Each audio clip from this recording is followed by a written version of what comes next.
Last night was the 62nd annual Grammy Awards, and for fairly obvious reasons, it was a more somber occasion than usual. But we do want to break down some of the big highlights of the nights. Joining us now to do that is Jason Carter, entertainment journalist, host, and producer. John, welcome to the studio. Yeah, great to be back, man. Yeah, the 62nd annual Grammys last night were, as you said, definitely there was a somber tone, of course. You know, the death of Kobe Bryant, his daughter, as well as 6 other people, in addition to allegations that came to fruition last week from ousted CEO Deborah Dugan, who was the first female CEO in the 62-year inception of the Grammys, calling to light favoritism, it being a boys' club, sexual misconduct, and things of those nature. So all eyes were on the award show last night, which I thought went off without a hitch. Alicia Keys returning as the host, who I thought was the perfect person to handle the tone of the room. You know, it was just, you couldn't deny that celebrities were in their feelings last night, and rightfully so. Yeah, and I want to read a bit of what she said. Sure. We would play the video, but they would nuke our studio from orbit if we played any of their videos. So it's YouTube for you. Here's what Alicia Keys said. She said, here we are together on music's biggest night, celebrating the artists that do it best. But to be honest with you,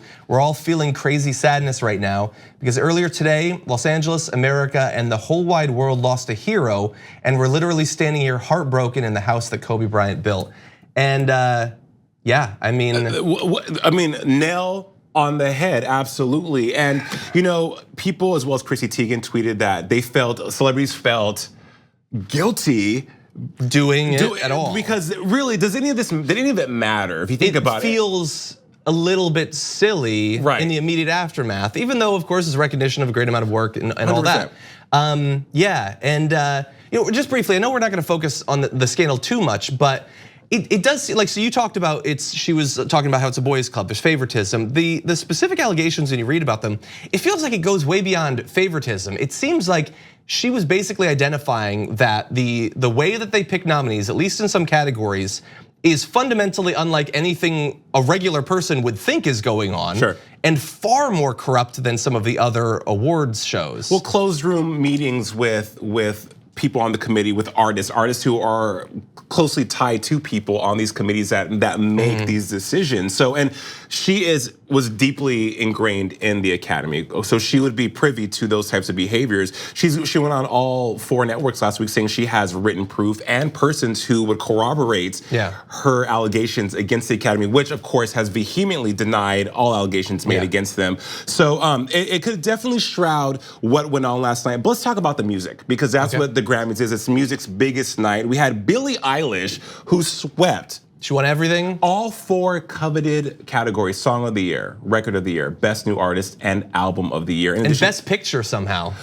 I don't know how, but she did it. Yeah, so this was she was the first woman ever to do this. Yes. And the youngest person to do this, right?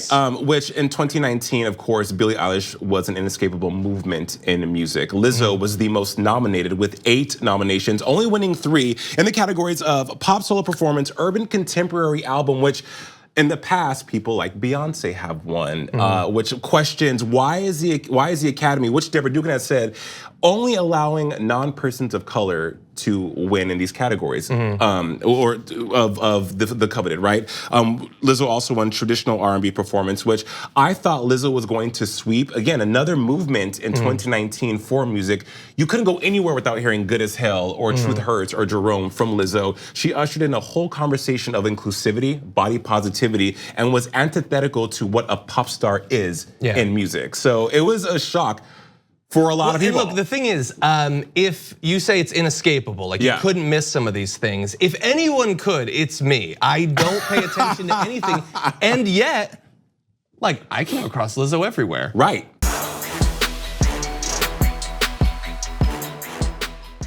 Check out the Damage Report podcast each day, wherever you get your podcasts, whether Pocket Casts or Stitcher or iTunes. You can join me as I give you the news and stories you want, with a range of co-hosts and interview guests jumping in on the fun each day. Again, that's the Damage Report, wherever you get your podcasts. And if you get them at iTunes, don't forget to rate and review. Sometimes I'll read them live on the show.